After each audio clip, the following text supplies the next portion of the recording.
ബഹുമാന്യനായ കെ കുട്ടി അഹമ്മദ് കുട്ടി സാഹിബ് കഴിഞ്ഞ ദിവസം നമ്മളിൽ നിന്നും വിടവാങ്ങിയിരിക്കുകയാണ്. യഥാർത്ഥത്തിൽ അദ്ദേഹം ഒരു വെർസറ്റൈൽ ജീനിയസ് ആയിരുന്നു. ഒരു രാഷ്ട്രീയക്കാരൻ മാത്രമല്ല, ഒരു ചരിത്രകാരൻ, ഒരു പണ്ഡിതൻ, സാഹിത്യത്തിലും കലയിലും അതുപോലെ സ്പോർട്സിലും സമസ്ത മേഖലകളിലും പ്രാവീണ്യം തെളിയിച്ച, എല്ലാ കാര്യങ്ങളെക്കുറിച്ചും വ്യക്തമായ അറിവുള്ള ഒരു വലിയ നേതാവായിരുന്നു കെ കുട്ടി അഹമ്മദ് കുട്ടി സാഹിബ്. എനിക്ക് തോന്നുന്നത് അദ്ദേഹത്തിന് ഇങ്ങനെയൊരു കഴിവ് സിദ്ധിച്ചതിന് പിന്നിൽ അദ്ദേഹത്തിന് ബഹുമാന്യനായ സയ്യിദ് അബ്ദുറഹ്മാൻ ബാഫഖി തങ്ങളിൽ നിന്നും ലഭിച്ചിട്ടുള്ള വലിയൊരു അനുഗ്രഹം കൂടി ഉണ്ട് എന്നാണ് ഞാൻ കരുതുന്നത്. അതായത് 1960കളുടെ അവസാനം അദ്ദേഹത്തെ ഫറൂഖ് കോളേജിൽ ചേർക്കുന്നതിന് വേണ്ടി അദ്ദേഹത്തിൻ്റെ മൂത്ത സഹോദരിയുടെ ഭർത്താവായിരുന്ന ബഹുമാന്യനായ കുട്ടിയാലി ഹാജി, അദ്ദേഹവും താനൂരിൽ വലിയ സ്വാധീനമുണ്ടായിരുന്ന വ്യക്തിയായിരുന്നു. കുട്ടിയാലി ഹാജി കുട്ടി അഹമ്മദ് കുട്ടി സാഹിബിനെ ചേർക്കുന്നതിന് വേണ്ടി ഫറൂഖ് കോളേജിൽ ചെന്നപ്പോൾ അന്നത്തെ ഫറൂഖ് കോളേജിൻ്റെ പ്രിൻസിപ്പൽ പറഞ്ഞു, നിങ്ങൾക്ക്, അതായത് ഈ കുട്ടിക്കൊരു ലോക്കൽ ഗാർഡിയൻ ഇവിടെ വേണം. ഇത് പറഞ്ഞ ഉടനെ തന്നെ കുട്ടിയാലി ഹാജി പറഞ്ഞ പേര് സയ്യിദ് അബ്ദുറഹ്മാൻ ബാഫഖി തങ്ങളുടേതാണ്. അപ്പോൾ നിങ്ങൾക്ക് എങ്ങനെയാണ് ബാഫഖി തങ്ങളുമായി ഇത്ര വലിയ പരിചയം? ഒരു കുട്ടിയെ അഡ്മിഷന് വരുമ്പോൾ തങ്ങളെ രക്ഷിതാവാക്കണമെങ്കിൽ അദ്ദേഹവുമായിട്ട് എന്താണ് നിങ്ങൾക്ക് ഉള്ള ബന്ധം എന്നാണ് അന്നത്തെ പ്രിൻസിപ്പളായിരുന്ന, എനിക്ക് എൻ്റെ ഓർമ്മ ശരിയാണെങ്കിൽ Jaleel Sahib, professor K A ജലീലാണ് അന്നത്തെ പ്രിൻസിപ്പൾ എന്നാണ് എൻ്റെ ഓർമ്മ. ജലീൽ സാഹിബ് കുട്ടിയാലി ഹാജിയോട് ചോദിച്ചത്. അപ്പോൾ കുട്ടിയാലി ഹാജി പറഞ്ഞു, ബഹുമാന്യനായ പ്രിൻസിപ്പൾ ഒന്ന് ബാഫഖി തങ്ങളെ വിളിച്ച് ചോദിച്ചാൽ അതിനുള്ള മറുപടി അദ്ദേഹം പറയും. അങ്ങനെ തങ്ങളെ ബഹുമാന്യനായ പ്രിൻസിപ്പൾ വിളിക്കുകയും കുട്ടി അഹമ്മദ് കുട്ടി son of K Saidalikutty master Tanur എന്ന് പറഞ്ഞപ്പോൾ അത് നമ്മുടെ സ്വന്തം കുട്ടിയാണ്. ആ കുട്ടിയെ അവിടെ ഉടനെ തന്നെ അഡ്മിഷൻ കൊടുത്ത് ലോക്കൽ ഗാർഡിയനായിട്ട് എൻ്റെ പേര് അവിടെ എഴുതി വെച്ചോളൂ എന്നാണ് ബഹുമാന്യനായ സയ്യിദ് അബ്ദുറഹ്മാൻ ബാഫഖി തങ്ങൾ പറഞ്ഞത്. ഞാൻ മനസ്സിലാക്കുന്നത് CH മുഹമ്മദ് കോയ സാഹിബിൻ്റെ ലോക്കൽ ഗാർഡിയനായിരുന്നു സയ്യിദ് അബ്ദുറഹ്മാൻ ബാഫഖി തങ്ങൾ. അതിനുശേഷം ആ ഒരു ഭാഗ്യം ലഭിച്ച മറ്റൊരു വ്യക്തി, പലപ്പോഴും ഞാൻ ഈ പറയുന്ന കാര്യം അദ്ദേഹവുമായി ബന്ധപ്പെട്ട ഏതാനും വ്യക്തികൾക്ക് മാത്രമേ അറിയുകയുള്ളൂ. അദ്ദേഹം തന്നെ എന്നോട് നേരിട്ട് പറഞ്ഞതാണ് ഇക്കാര്യം. പിന്നെ കുട്ടിയാലി ഹാജിയും എൻ്റെ ബന്ധുവാണ്, കുട്ടിയമ്മൂട്ടി സാഹിബ് എൻ്റെ ബന്ധുവാണ്. കുട്ടിയാലി ഹാജിയുടെ മകളെ കല്യാണം കഴിച്ചിട്ടുള്ള എൻ്റെ അമ്മാവനാണ്. അപ്പോൾ അവരൊക്കെ പറഞ്ഞിട്ടുള്ളൊരു അറിവാണ് ഞാനിവിടെ പറയുന്നത്. അപ്പോൾ സയ്യിദ് അബ്ദുറഹ്മാൻ ബാഫഖി തങ്ങളുടെ രക്ഷാകർതൃത്വത്തിൽ പഠിക്കാൻ ഭാഗ്യം സിദ്ധിച്ച കുട്ടി അഹമ്മദ് കുട്ടി സാഹിബിന് ജീവിതത്തിൽ ഉടനീളം ബഹുമാന്യനായ സയ്യിദ് അവറുകളുടെ ഒരു അനുഗ്രഹവും അതുപോലെ തന്നെ അതിൻ്റെ ഒരു തണലും അദ്ദേഹത്തിൻ്റെ ജീവിതത്തിൽ ഉടനീളം ഉണ്ടായിട്ടുണ്ട് എന്നാണ് ഞാൻ മനസ്സിലാക്കുന്നത്. അദ്ദേഹം രാഷ്ട്രീയത്തിൽ വരുന്നത് 1979 പഞ്ചായത്ത് തിരഞ്ഞെടുപ്പിലാണ്. അന്ന് താനൂരിലെ പണ്ടാരക്കടപ്പുറത്ത് നിന്നാണ് അദ്ദേഹം ആദ്യമായിട്ട് പഞ്ചായത്തിലേക്ക് തിരഞ്ഞെടുത്ത് മത്സരിച്ച് ജയിച്ചു വരുന്നത്. അതിൻ്റെ ഭാഗമായി ആദ്യത്തെ ഒരു ടേം കഴിഞ്ഞപ്പോൾ, ആദ്യത്തെ ടേം സി ഇബ്രാഹിംകുട്ടി സാഹിബായിരുന്നു പഞ്ചായത്ത് പ്രസിഡന്റ്. അതിനുശേഷം 82 കുട്ടി അഹമ്മദ് കുട്ടി സാഹിബ് താനൂർ പഞ്ചായത്തിൻ്റെ പ്രസിഡൻ്റായിട്ട്, അദ്ദേഹത്തിന് വളരെ ചെറുപ്പമാണെന്ന് എനിക്ക് തോന്നുന്നത് 32 വയസ്സൊക്കെ അദ്ദേഹത്തിന് കാണുകയുള്ളൂ. ആ കാലഘട്ടത്തിൽ അദ്ദേഹം പഞ്ചായത്ത് പ്രസിഡൻ്റായിട്ട് ചുമതലയേറ്റു. അപ്പോൾ പഞ്ചായത്ത് പ്രസിഡൻ്റായിട്ട് വന്നതിന് ശേഷം അദ്ദേഹം ഇവിടെ നടത്തിയിട്ടുള്ള, അദ്ദേഹത്തിൻ്റെ നേതൃത്വത്തിൽ കൊണ്ടുവന്നിട്ടുള്ള പുരോഗതികളെ സംബന്ധിച്ച് നമ്മൾ പരിശോധിക്കുമ്പോൾ കേവലം ഒരു പഞ്ചായത്ത് പ്രസിഡന്റ് എന്നതിനപ്പുറത്തേക്ക് ഒരു മന്ത്രിക്ക് പോലും ചെയ്യാൻ കഴിയാത്ത കാര്യങ്ങൾ, ഉദാഹരണമായിട്ട് ഞാൻ എടുത്തു പറയാൻ ആഗ്രഹിക്കുന്നത്, അദ്ദേഹം പഞ്ചായത്ത് പ്രസിഡന്റ് ആയിരുന്ന വേളയിലാണ് താനൂർ ഓലപ്പീടികയിൽ നിന്നും കൊടിഞ്ഞിയിലേക്കുള്ള ഒരു റോഡ് കാര്യമായിട്ട് ഉണ്ടാക്കാൻ ശ്രമിച്ചത്. റോഡിൻ്റെ നിർമ്മാണത്തെക്കുറിച്ചല്ല ഞാൻ ഹൈലൈറ്റ് ചെയ്യാൻ ഉദ്ദേശിക്കുന്നത്. ഓലപ്പീടികയിൽ നിന്നും പോകുന്ന ആ റോഡിൽ ഒരു ലെവൽ ക്രോസ് വേണം.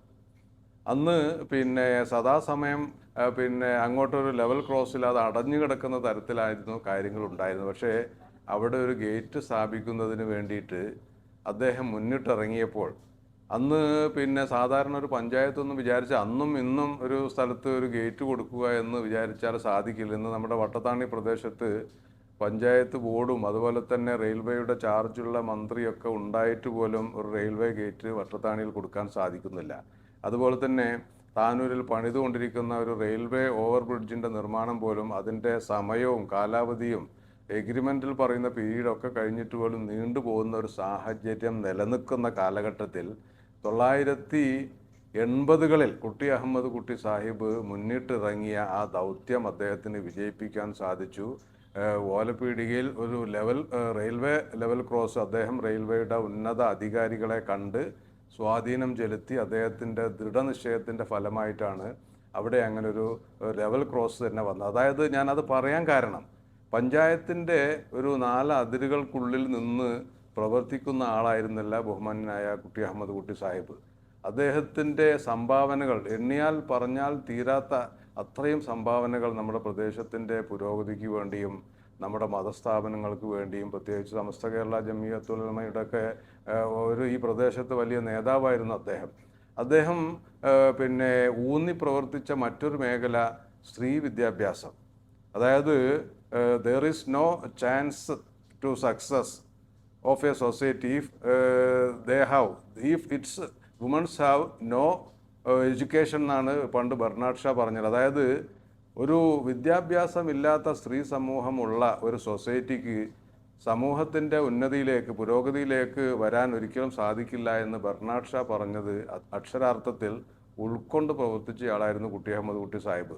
അദ്ദേഹത്തിൻ്റെ കാലത്താണ് ഫിഷറീസ് തീരദേശത്തെ വിദ്യാർത്ഥികളുടെ പ്രത്യേകിച്ച് വിദ്യാർത്ഥിനികളെ ഉൾപ്പെടെ പഠിപ്പിക്കുന്നതിന് വേണ്ടി കേരളത്തിൽ തന്നെ ആദ്യമായിട്ട് ഒരു ഫിഷറീസ് ടെക്നിക്കൽ സ്കൂൾ തുടങ്ങുന്നതിന് വേണ്ടിയിട്ട് അദ്ദേഹം പഞ്ചായത്ത് പ്രസിഡൻ്റായിരിക്കുന്ന വേളയിൽ ശ്രമം നടത്തിയതിൻ്റെ ഫലമായിട്ടാണ് അന്ന് അഹമ്മദ് സാഹിബും അതുപോലെ തന്നെ ഔക്കാദ് റൂട്ടി നഹ സാഹിബൊക്കെ മന്ത്രിമാരായിരുന്ന 1982-87 കാലഘട്ടത്തിലെ കരുണാകരൻ മിനിസ്ട്രിയുടെ കാലഘട്ടത്തിൽ അങ്ങനെ ഒരു സ്ഥാപനം ഇവിടെ അനുവദിപ്പിക്കാൻ സാധിച്ചത്. അതിനുശേഷം അദ്ദേഹം പിന്നെ മറ്റൊരു വലിയ സ്ഥാപനം എടരിക്കോടുള്ള പോളിടെക്നിക് അതും പിന്നെ വിമർസ് പോളിടെക്നിക്കും അദ്ദേഹം സ്ഥാപിച്ചത് വിദ്യാർത്ഥിനികളുടെ അതായത് മുസ്ലിം സമുദായത്തിലുള്ള വിദ്യാർത്ഥിനികളെ സഹോദരിമാരെ അവരെ എഡ്യൂക്കേഷൻ കൊടുത്ത് ഉയർത്തി കൊണ്ടുവന്നാൽ മാത്രമേ നമ്മുടെ സമൂഹത്തിന് കുറേ കൂടി മുന്നോട്ട് പോകാൻ സാധിക്കുകയുള്ളൂ എന്ന ഒരു മഹത്തായ തത്വം ഉൾക്കൊണ്ടുകൊണ്ട് പ്രവർത്തിച്ചതിൻ്റെ ഫലമായിട്ടാണ് ആ സ്ഥാപനവും വന്നത്. അദ്ദേഹം അതിനൊക്കെ തന്നെ ലക്ഷ്യമാക്കിയത് പിന്നെ എനിക്ക് സാന്ദർഭികമായിട്ട് ഓർമ്മ വരുന്ന ഒരു ചൊല്ല്, if you are educate a man you educate only a man, if you educate A woman U educate A generation. ആ തത്വം ഉൾക്കൊണ്ടുകൊണ്ട് പ്രവർത്തിച്ചയാളാണ് കുട്ടി അഹമ്മദ് കുട്ടി സാഹിബ്. വനിതാ പോളിടെക്നിക് കൊണ്ടുവന്നു. അതിനുശേഷം ഏകദേശം ആ കാലയളവിൽ തന്നെയാണ് താനൂരിൽ തീരദേശത്ത് ആദ്യമായിട്ട് ഒരു ഹൈസ്കൂൾ അദ്ദേഹം അത് എനിക്ക് തോന്നുന്നു 1982 അദ്ദേഹം പഞ്ചായത്ത് മെമ്പറായിരിക്കുന്ന കാലഘട്ടത്തിലാണ് സ്വന്തം സ്ഥലം വിട്ടുകൊടുത്തുകൊണ്ടാണ് അങ്ങനെ ഒരു എയ്ഡഡ് സ്ഥാപനം അദ്ദേഹം തുടങ്ങിയത്. പിന്നെ അതുപോലെ തന്നെ താനൂരിൽ കേരള ഈശ്വരപുരത്ത് ദേവദാർ സ്കൂളിൻ്റെ സമീപത്തായിട്ട് പ്രവർത്തിക്കുന്ന SMUP സ്കൂൾ. അപ്പം ഇത്തരം പിന്നെ വിദ്യാഭ്യാസ സ്ഥാപനങ്ങൾ കൊണ്ടുവരുന്നതിന് അദ്ദേഹത്തിന് പ്രചോദനമായത് നമ്മുടെ പ്രദേശത്തിൻ്റെ വിദ്യാഭ്യാസപരമായിട്ടുള്ള അഭിവൃദ്ധി മാത്രമല്ല, എല്ലാ ആളുകളും മുസ്ലിം സമുദായത്തിലുള്ള ആളുകൾ മാത്രമല്ല എല്ലാ ആളുകളും വികസിച്ച് വരണമെന്ന ഒരു വലിയ മഹത്തായ കാഴ്ചപ്പാടിൻ്റെ ഭാഗമായിട്ടാണ്. അത് എനിക്ക് തോന്നുന്നത് ആ ഒരു ചിന്താഗതി കുട്ടി അഹമ്മദ് കുട്ടി സാഹിബിന് പകർന്നു കിട്ടിയത്, ആ ഒരു ബോധ്യം അദ്ദേഹത്തിന് ഉണ്ടായത് അദ്ദേഹത്തിൻ്റെ അഭിവന്ദ്യനായ പിതാവായിരുന്ന സെയ്താലിക്കുട്ടി മാസ്റ്ററിൽ നിന്നാണെന്നാണ് ഞാൻ മനസ്സിലാക്കുന്നത്. സെയ്താലിക്കുട്ടി മാസ്റ്റർ അദ്ദേഹത്തിൻ്റെ ഒരു ചരിത്രം പരിശോധിക്കുമ്പോൾ നമുക്കൊക്കെ തന്നെ അറിയാം, ഇന്ന് തിരൂരിൽ വളരെ സ്തുത്യർഹമായ രീതിയിൽ പ്രവർത്തിച്ചു കൊണ്ടിരിക്കുന്ന പോളിടെക്നിക് സ്ഥാപിക്കുന്നതിന് വേണ്ടി സയ്യിദ് അബ്ദുറഹ്മാൻ ബാഫയ്ക്ക് തങ്ങളും അതുപോലെ തന്നെ CH മുഹമ്മദ് കോയ സാഹിബും അന്ന് സ്ഥലം അന്വേഷിച്ച് നടക്കുന്ന വേളയിൽ ഇവർ രണ്ടുപേരും അഭിവന്ദനായ തങ്ങളും CHും അന്നത്തെ പ്രമുഖനായിട്ടുള്ള പല നേതാക്കന്മാരും സെയ്താലിക്കുട്ടി മാസ്റ്ററെ കാണാൻ വേണ്ടി അദ്ദേഹത്തിൻ്റെ തറവാട്ടിൽ ചെന്ന സമയത്ത് ഞാൻ മനസ്സിലാക്കിയത് തങ്ങളോട് ഒരു ചോദ്യമാണ് മാഷ് ചോദിച്ചത്. നിങ്ങൾക്ക് എവിടെയാണ് സ്ഥലം വേണ്ടത്? താനൂരിൽ വേണോ തിരൂരിൽ വേണോ? അപ്പോൾ ബാഫക്കി തങ്ങൾ പറഞ്ഞത് തിരൂരിലാണെങ്കിൽ മാഷെ കുറേ കൂടി നന്നാവും.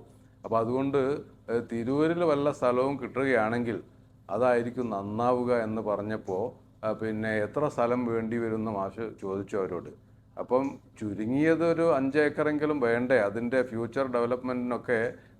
പിന്നെ ഭൂമി ആവശ്യമായിട്ട് വരുമ്പോൾ നമുക്ക് ആ സമയത്ത് ഭൂമി ലഭിക്കാത്തൊരു സാഹചര്യം ഉണ്ടാവരുത്, ഒരു 5 ഏക്കറെങ്കിലും വേണമെന്ന് പറഞ്ഞപ്പോൾ എന്നാൽ 5ൽ നിർത്തണ്ട, ഞാൻ 6 ഏക്കർ സ്ഥലം തന്നെ തരാമെന്ന് പറഞ്ഞുകൊണ്ട് അദ്ദേഹം വീട്ടിനകത്ത് കയറി ആധാരമെടുത്ത് ഇന്ന് പോളിടെക്നിക്കിൻ്റെ സ്ഥലം നിൽക്കുന്ന പോളിടെക്നിക് നിൽക്കുന്ന ആ സ്ഥലം രജിസ്റ്റർ ചെയ്യാൻ വേണ്ടിയിട്ട് ബഹുമാന്യനായ തങ്ങളോട് CH മുഹമ്മദ് കോയ സാഹിബിനോട് ആവശ്യപ്പെടുകയും അതിനുശേഷം ഈ പറഞ്ഞ വസ്തു പോളിടെക്നിക്കിലേക്ക് കൊടുക്കുന്ന രീതിയിലാണ് ബഹുമാന്യനായ സൈതാലിക്കുട്ടി മാസ്റ്റർ മുന്നോട്ട് പോയത്.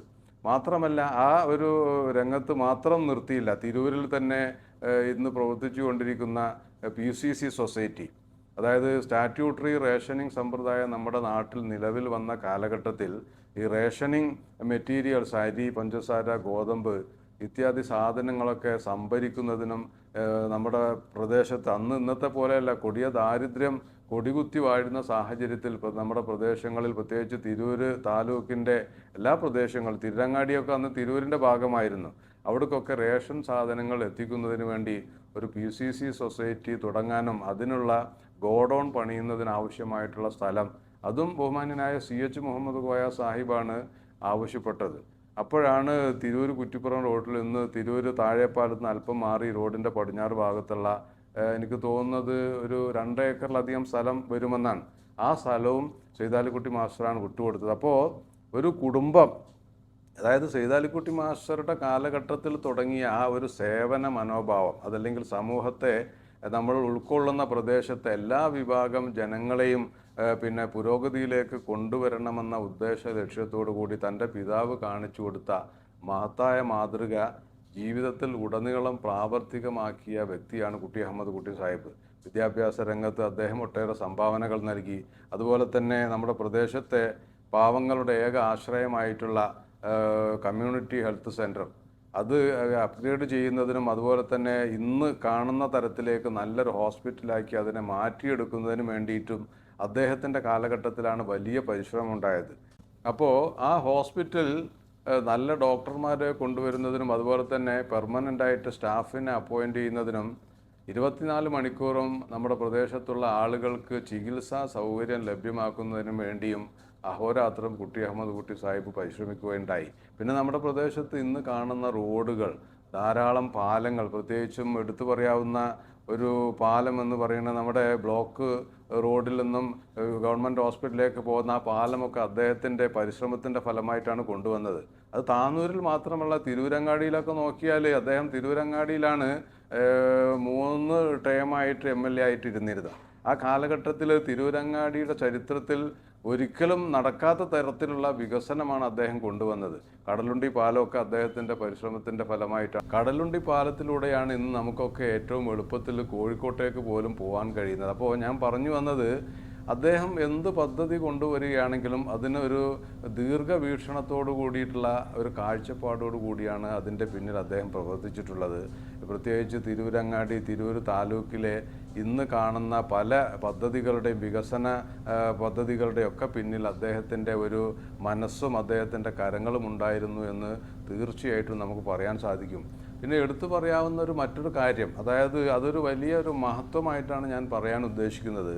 ഇത്രയും കാലം രാഷ്ട്രീയത്തിൽ അദ്ദേഹം മുസ്ലിം ലീഗിൻ്റെ നേതാവ് മാത്രമായിരുന്നു എന്നതിനപ്പുറത്തേക്ക് അദ്ദേഹം ഒരു വലിയ ഭരണകർത്താവായിരുന്നു. അദ്ദേഹം പഞ്ചായത്ത് മെമ്പർ തൊട്ട് തദ്ദേശ സ്വയംഭരണ സ്ഥാപനത്തിൻ്റെ മന്ത്രി, അതായത് സ്റ്റേറ്റിൽ അതിൻ്റെ ടോപ്പ് മോസ്റ്റ് പോസ്റ്റ് എന്ന് പറയുന്നത് തദ്ദേശ സ്വയംഭരണ വകുപ്പ് മന്ത്രിയാണ്.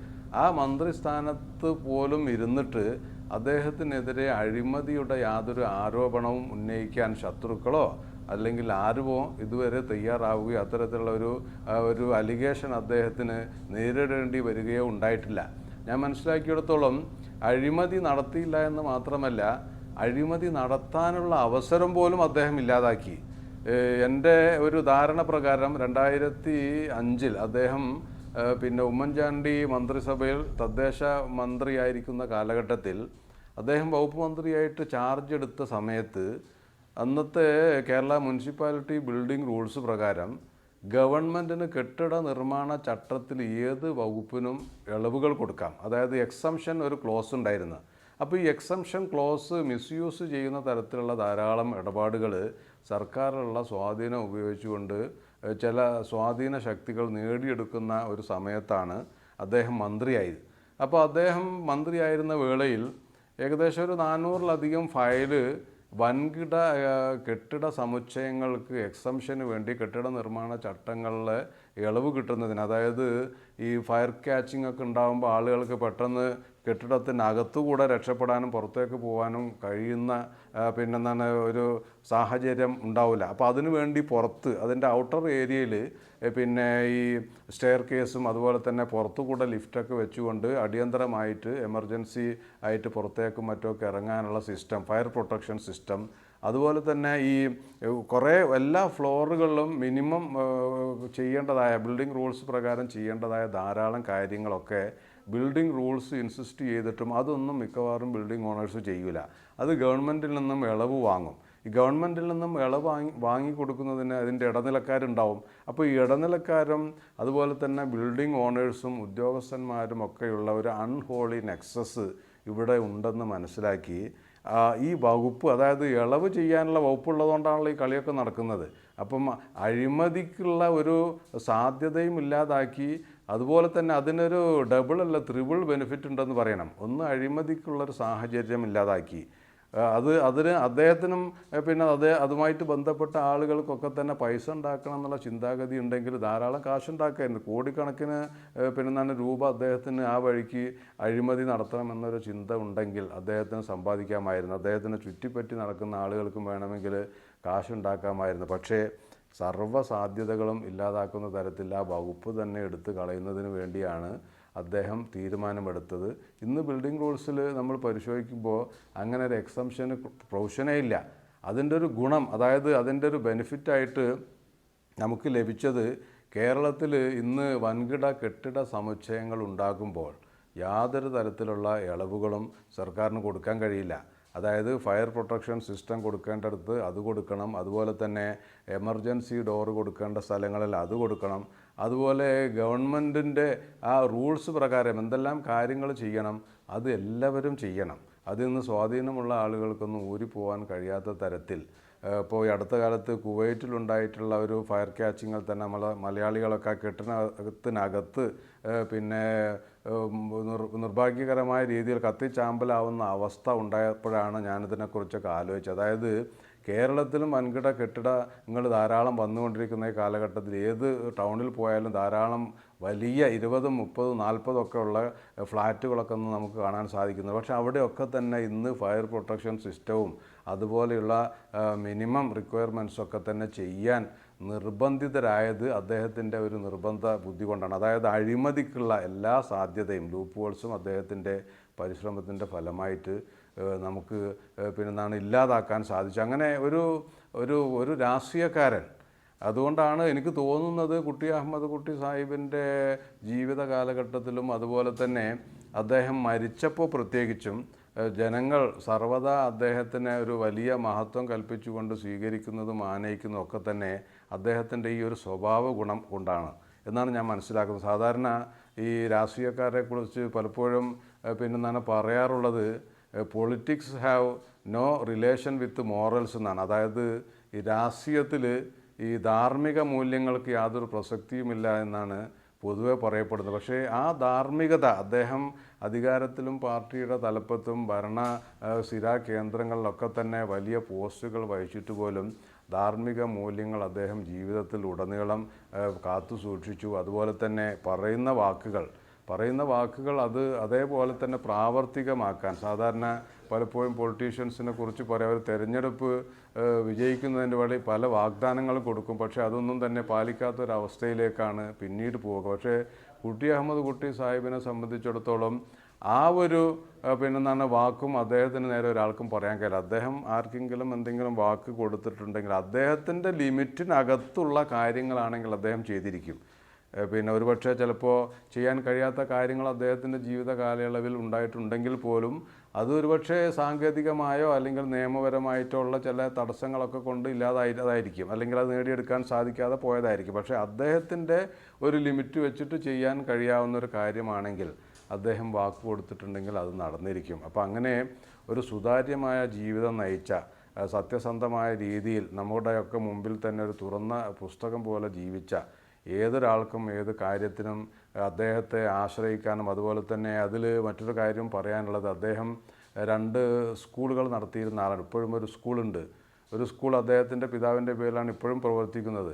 ഇവിടെയൊക്കെ എത്രയോ ആളുകൾക്ക് ഒരു പൈസയും വാങ്ങാതെ ജോലി കൊടുത്തിട്ടുണ്ട്. അതായത് എയ്ഡഡ് സ്കൂളിലൊക്കെ ലക്ഷക്കണക്കിന് രൂപ കണക്ക് പറഞ്ഞ് വാങ്ങുന്ന കാലഘട്ടത്തിൽ ഒന്നും വാങ്ങാതെ ജോലി കൊടുത്ത ആളുകൾ ഉണ്ടായിട്ടുണ്ട്. അതുപോലെ തന്നെ എന്തെങ്കിലും വാങ്ങി, അതായത് ഉദ്യോഗം അന്വേഷിച്ച് വരുന്ന ആളുകൾ അതിന് അർഹരായിട്ടുള്ള പാവങ്ങളാണെങ്കിൽ അവർക്ക് പിന്നെ അവരുടെ കയ്യിൽ എന്താണോ കെട്ടിടം പണിയാനോ മറ്റോ അങ്ങനെ എന്തെങ്കിലും ആവശ്യമൊക്കെ വരുമ്പോൾ നിങ്ങൾ ഉണ്ടെങ്കിൽ കൊടുത്തോളൂ എന്ന് പറഞ്ഞുകൊണ്ട് അദ്ദേഹം ഒരു ഫ്രീ ഓഫ് കോസ്റ്റിൽ തന്നെ പല ആളുകൾക്കും ജോലി കൊടുക്കുന്ന സാഹചര്യം. അങ്ങനെ ഏത് നിലയിൽ നോക്കിയാലും ജനങ്ങൾക്ക് വേണ്ടി ജീവിച്ച ഒരു മഹാനായ നേതാവ് എന്ന് കുട്ടി അഹമ്മദ് കുട്ടി സാഹിബിൻ്റെ ജീവിതത്തെക്കുറിച്ച് നമുക്ക് പറയാൻ സാധിക്കും.